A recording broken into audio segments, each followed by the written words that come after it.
So we're live and just waiting for the countdown to finish because I don't want to just I don't want to just jump on. A little bit of time to warm up. That's kind of what this is. Oh, it's been a while. I'll probably say that like in the actual thing too, but it's been a while. So, but if you're already watching, thank you for being here.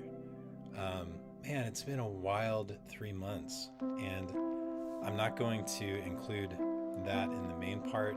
I'm going to edit this after the fact. I'm going to kind of have like a starting point and a stopping point.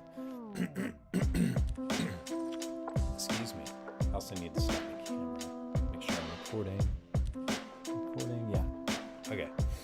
So I'm gonna have a starting point and a stopping point, but I feel like this could be like the pre-show where I don't have to be quite as scripted and I can kind of talk off the cuff. It's just been, if you've been following along, you know that we had some flooding damage and had construction workers in and out of the house, and I actually had a meeting with the owner of the construction company today because we had to work through some issues and go over some line items, things they hadn't completed. Like, I'm still kind of dealing with this, but got some things settled today, and have kind of this huge weight lifted off of my chest, but it's been incredibly stressful. I'll probably bring that in a little bit, talking about this topic, because it's relevant. I think the struggles in our lives are relevant to how consistent we are in that kind of thing. So, which is a lot of what we're going to be covering today. I actually have an outline for today. It's not, I don't have any songs to share with you, unfortunately, sorry. But I am going to talk about that. I'm going to talk about that too. So lots of good stuff to talk about. I kind of want to hear from you if you're watching, or if you're checking this out, tuning in beforehand, because I want to address some questions related to consistency. Like, what if you're not as consistent making things, whether that's your art or making videos or writing or whatever it is, if you're not as consistent creating as you'd like to be, why do you think that is? What's keeping you? What are the things that are keeping you from being as consistent as you want to be? So, got a little bit more than a minute left before we jump in, but I wanted to throw that question out there for anybody who wants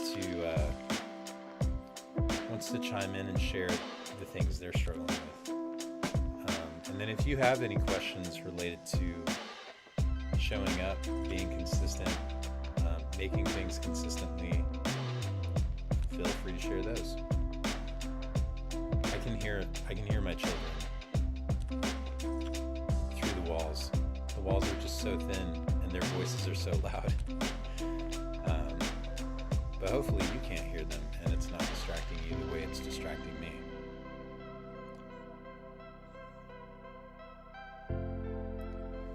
All right, we're almost there. Getting close.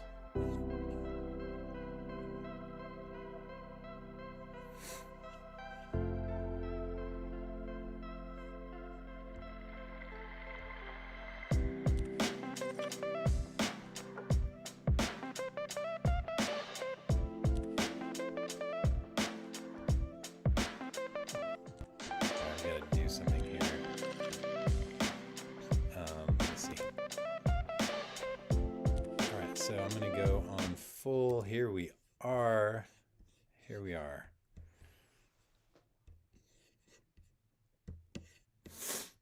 Okay. I had a false start earlier because I started the live stream and was ready to kind of do a pre-show thing, which I did. Had a little pre-show before this. But my wife walked in and brought me this delicious plate of goodies that is just going to be over here on the side. I'm I'm gonna get to that after this because I really wanted to make sure that I got this done today. So that's what we're doing. So thank you so much for tuning in today. I want to start by telling a story, and the story is kind of a difficult one. It's a little bit personal, but it's really relevant to what I'm going to be talking about. A while ago, a friend of mine, not a like really close friend, but someone that I was acquainted with. I knew their family. That they've babysat my kids before, so that, I mean, that sounds pretty close. But like I knew them, but we didn't have coffee every week or chat or whatever all the time. But they they lost a son. Their son passed away, and it was really heartbreaking. Their son was very young, his early 20s, I think. And when when it happened, I felt super heartbroken for their family and for my friend. And my friend actually texted me, which, like I said, we don't text or talk or whatever. And it was just like, hey, this happened, and kind of sharing his heartbreak with me. And I actually I didn't know what to do with that, and I felt like such a terrible friend. Um, but I kept like, I would try to type something and then like not type it, and then like a couple of rounds of that, a few rounds of that, and then I was busy with other things, and I've no good excuse. I never responded. I felt like I don't know what the right thing to say here is. Like, that's so heartbreaking and so hard.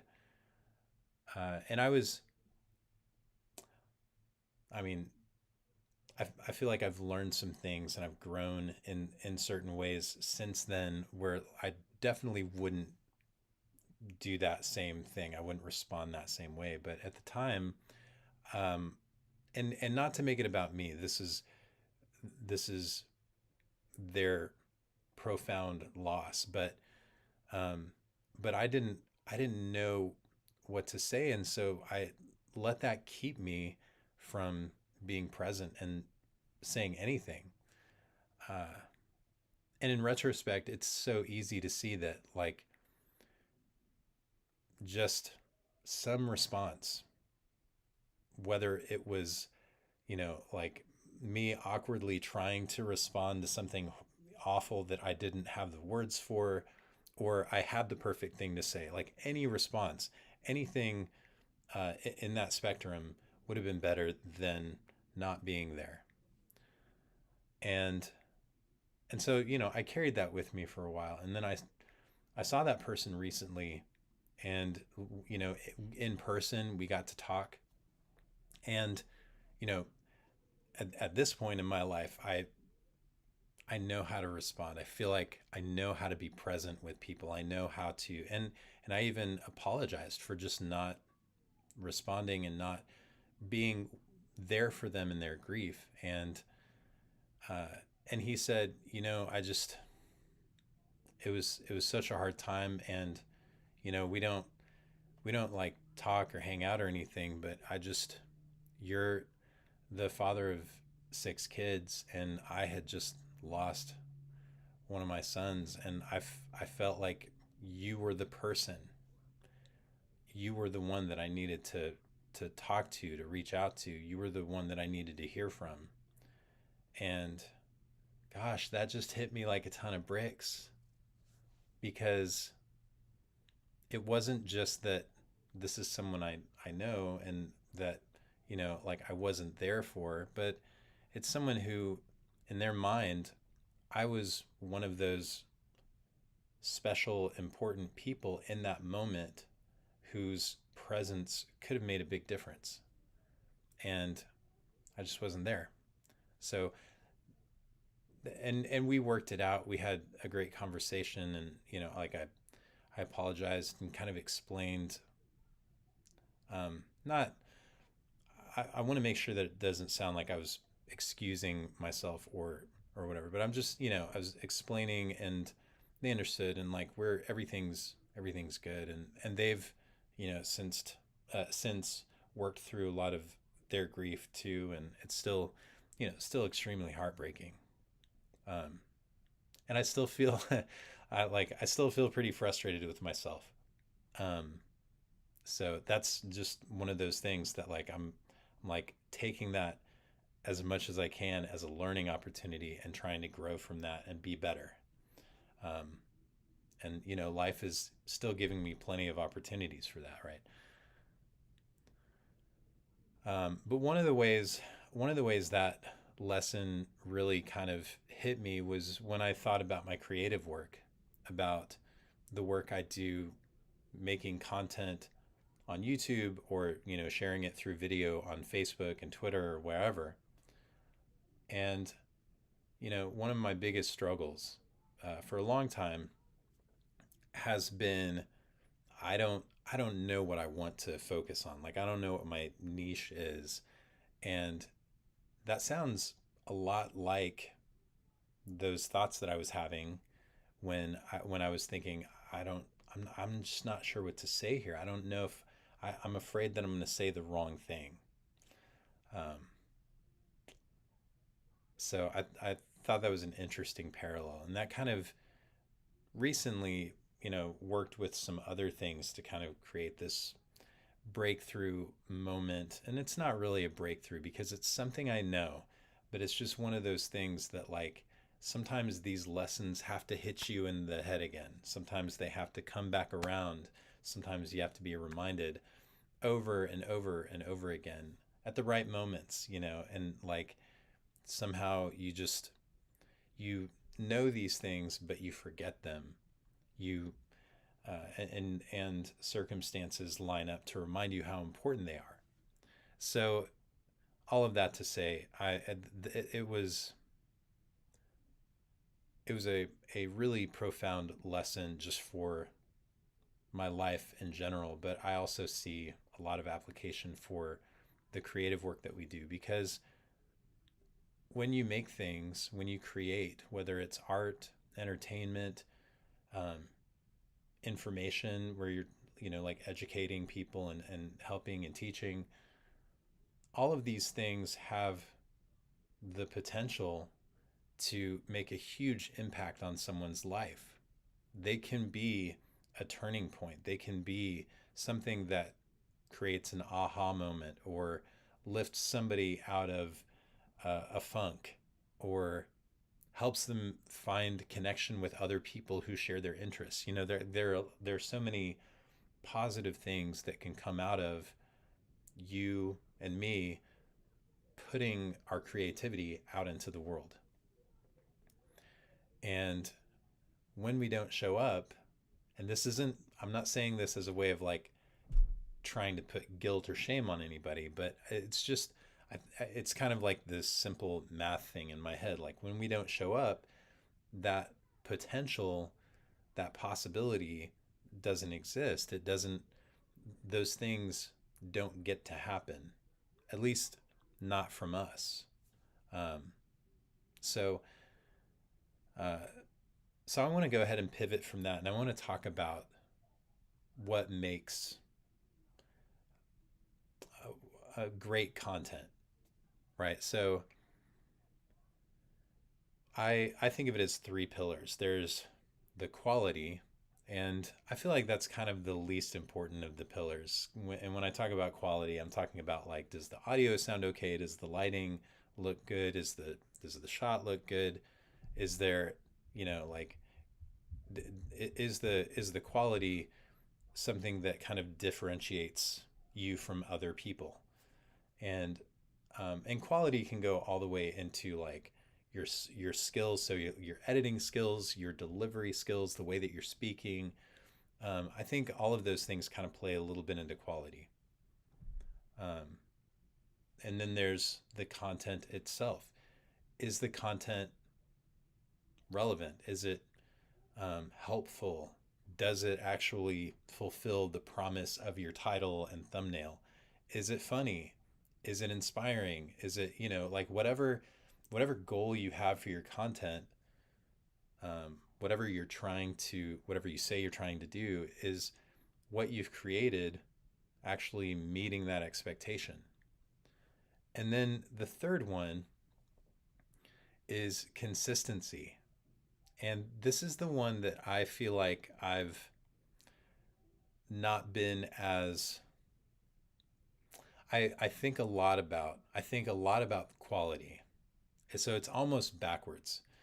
Um, because I feel like in order of importance, it actually goes and kind of hear me out here. I think in order of importance, it goes consistency. That's showing up on a regular basis at some regular interval. So consistency, content, and then quality. Because I feel like consistency makes up for a lot of what you might fall short in on the content and quality side. And the quality of your content, or I said quality, but your content, how relevant and how helpful or how inspiring your content is, I think can make up for a lot of where you might fall short in your quality.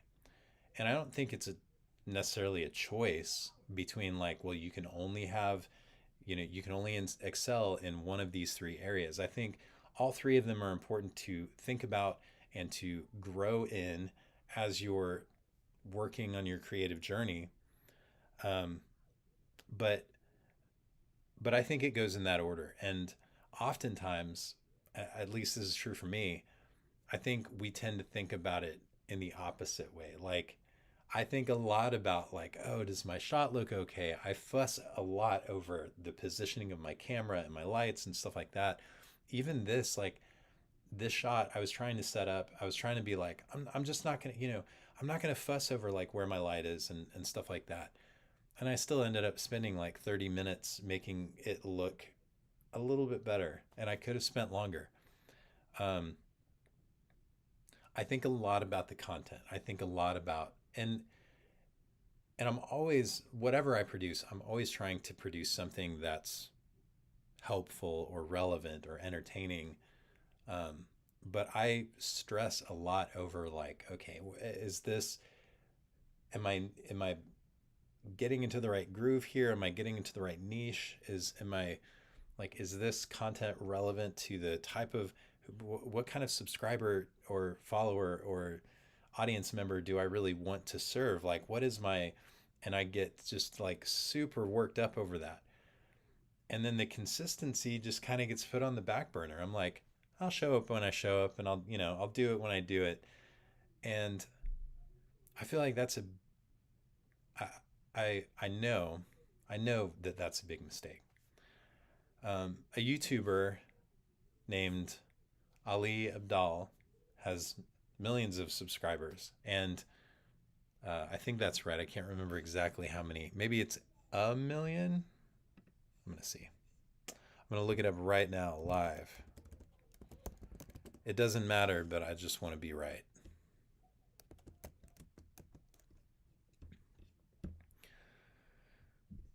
Oh yes, he has millions, 2.37 to be exact. So he puts on a YouTube creator course, which I haven't signed up for yet. I'm interested in, would really love to check it out. Um, and he says if you show up once a week without fail for 2 years, your life will change. Um, or I think what he's talking about is like if you publish on YouTube once a week without fail for 2 years, your life will change. I I absolutely know that's true. And the reason I know that's true is because I've actually done it with the Podia YouTube channel that I run for Podia, the company that I work for. I've shown up um, publishing at least once a week, sometimes twice a week, for a little more than 2 years now. That channel has grown. Um, we just passed 20,000 subscribers, and it's and yeah, I definitely like I focus a lot on quality. I've got a lot of time to make sure the quality is great. Um, there's a very specific niche that we can reach there with the content. So like the content is solid, but the consistency, without the consistency, the quality in the content wouldn't matter. Like that's really the driving force behind our growth. And I like, it's so easy to recognize that. I've even seen it in my own channel, which is, much smaller, but the times that I've been consistent are the times that I've grown the most. It doesn't have anything, I mean, yeah, sure, you might get lucky and like have a video that ranks well and gets a lot of views on it and gets recommended, and like that can happen. But when you're talking about consistent and like steady growth, it's been the times that I've been consistent on my YouTube channel that I've seen growth. That's just how it is. My good friend Sean McCabe has a saying, and he says, "Show up every day for 2 years," and like without expecting any results or anything, just show up every day for 2 years. And I think in the life of a YouTuber, that doesn't necessarily mean like you have to publish a video every single day for 2 years.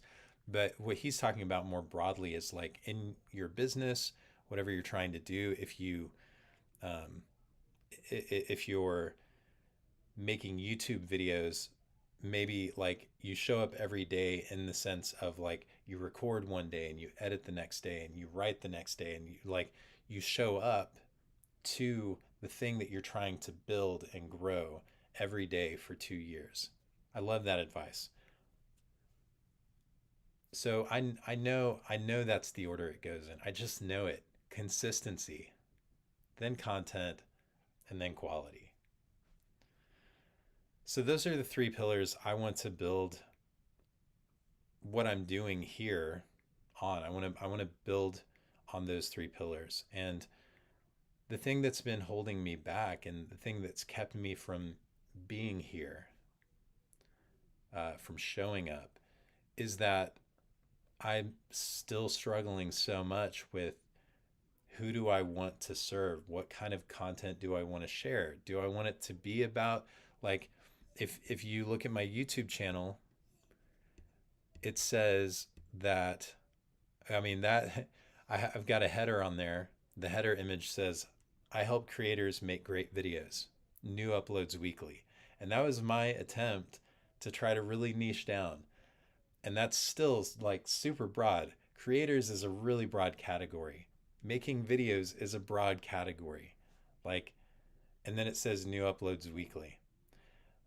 It's a lie. If you look at that thing, it's a lie. Like, I don't even have a goatee anymore. It's a lie. So um, I want to make some of that true. Like the showing up part, I want to make true. But the content part, like I need to figure it out. And part of that process is showing up. I can't I can't figure out who my audience is. I can't figure out who I resonate with the most if I'm not showing up. Like if I'm not coming to the party and kind of like bumping elbows with people and, like metaphorically speaking, I feel like that's an important part of the process of figuring out, especially for people like me. There's some people out there who like they've got it locked in. They're like, I know exactly who I want to serve. I know exactly what kind of content I want to make, and they just go for it. Um, but then, like there are lots of creators out there like myself who feel like all over the place and they're not really sure what they want to do, and they're interested in this and they're interested in this other thing, and like they'd be perfectly happy doing this, but then they could also get bored with that and want to do this over here. And so like I feel like I've just been wrestling with that for too long to let that keep me from showing up, from being here for you or whoever else is watching. So I want to tell you what you can expect. I'm always going to be working on my quality, but I am going to try to balance that a little bit more. Instead of spending 45 minutes trying to set up my shot beforehand, like maybe I'll spend 15 minutes of that actually writing an outline, or just like making sure I schedule my next live video session or writing session or whatever. Like I've got to put some of that effort and energy into the other two pillars. As far as content is concerned, I feel pretty comfortable in this lane. Like talking to creators, I'm someone who works in video, so a lot of my content's probably going to revolve around video. Um, but like, I think I want for you what I want for myself, and that's to get unstuck and to make things. And that's the best I can come up with in terms of like what this channel is going to be all about. I also love sharing the things that I make, and so I can't think of a better place to do that than here. Sometimes that might be music, sometimes that might be some other form of art. Um, it's going to be other videos like this. So, but I do want to make sure that I always make what you're watching worth your time and relevant to the things that you're struggling with, um, in some way. So like I'm working on that. But what I really, really, really want to do, what I really want to commit to is showing up once a week for 2 years without fail. And it may be like this, where it's live. It might be a video that I record and edit and publish. Um, it might be like I sit down and batch record like 4 or 5 videos for the month, and I just publish those and like sit back and like, okay, fine, I did that. To me, that's still showing up. That's still being present. Um, so it doesn't necessarily have to be live. It doesn't have to be necessarily a weekly effort. But other than actually hitting the publish button, but it's for someone who's on the outside watching. I share something new every week for 2 years. So that's what I want to commit to. And it's easy. Right now, I think it's especially easy. I just went through some really challenging circumstances. We had flooding in our house, and we had construction workers in and out of our house for like 4 months. And it was just like, that was a real struggle. Um, there was some contention there that I had to deal with. I'm working a full-time job. I'm also doing some editing work on the side. I've got 6 children that I'm raising, and household responsibilities and all of this stuff. And we're still in a pandemic, and there's a lot of social and political unrest, and like there's all of this stuff going on in the world. And I think everybody understands when people need to take a break, and when people, like, I haven't published anything really for the past 3 or 4 months. And if I explained everything that was going on, people would be like, well, yeah, I understand. Like, give yourself a break. And I promise you, I've given myself a break.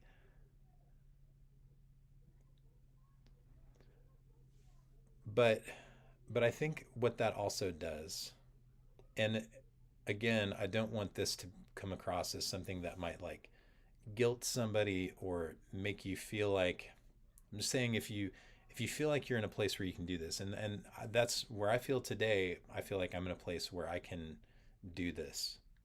Um, if you're able to show up consistently, if you can be there for people consistently, that people notice, I think, more now than in normal times. because things are just so wild right now. So when somebody's consistent, when they show up when they say they're going to, when they're there for you, like you notice it more, you feel it more. And that's, like I hate using this word, uh, or these words, competitive advantage, but it's like it's a competitive advantage to be somebody who shows up consistently, more so than quality, more so than how relevant or helpful your content is. So, so I just wanted to share that with you. This is something that I've been thinking about, and that's been kind of like hitting me in different ways over the past few months, and really has me pumped to just make more content, to be more consistent, to show up, to be here. I want to I want to be here. I want to be somebody who is consistent, and a consistent presence in your life where so many other things feel uncertain. So, uh, so I'm making a plan, and I'm hopeful uh, that we'll get there. And I want to share it with you because you know this is kind of a form of public accountability, getting back on the horse, so to speak. So, if you are struggling with staying consistent, I want to hear from you. Like, what are the things that are keeping you from being consistent? Like, let's get really into the weeds on this, because like I can talk about this mindset stuff, but I can also point to, like, I'm not sitting down and working out my schedule. I'm not there. Like, there are practical things that have to happen in order for you to be able to be consistent. And so, like, what's what's keeping you from being consistent the way that you want to be? And if you have any other questions related to making video content or just creating in general, feel free to leave a comment. Thank you for watching, and I'm going to address the comments real quick.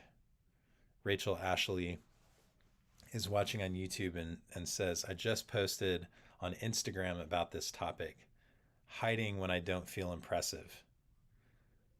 And I mean, that feels like a spot on description of what, like, I was going through all this stuff, but I was also not feeling inspired. And I was like, if I turn on the camera and start talking, like, I don't feel like I have anything important to share. Um, I'm so glad, Rachel, that you uh, understand and did such a great job of articulating that. Um, and then she also says that what keeps her from being consistent is the time that it takes to edit, and clarity on what she wants to post. And that's a big one. Taking a raw video like this, like, this is an easier way to show up, right? Because I can just talk to the camera and it's live, and then it's out there, and it was, maybe 30 minutes of my time. But taking something raw like this, because I would want to edit this down. I would want to take these same thoughts and ideas and put it into a piece of content that is not 30 minutes long, but it's like, maybe 7 minutes long, that's easy for somebody to digest. That takes a lot of time and effort, especially if you want to make it like really engaging and, hit all of the important points to make a video really stand out. So yeah, that's tough. And then, yeah, clarity. Like, I'll have an idea and then I'll start writing on it, and I'll just feel like, this doesn't feel like it knows where it wants to go. So I hear you on that too. So those are some great thoughts though, and I'm gonna note those for future videos. So anyway, I'm gonna go ahead and sign off. I really appreciate you taking the time to watch. Thank you so much, and I will see you next week.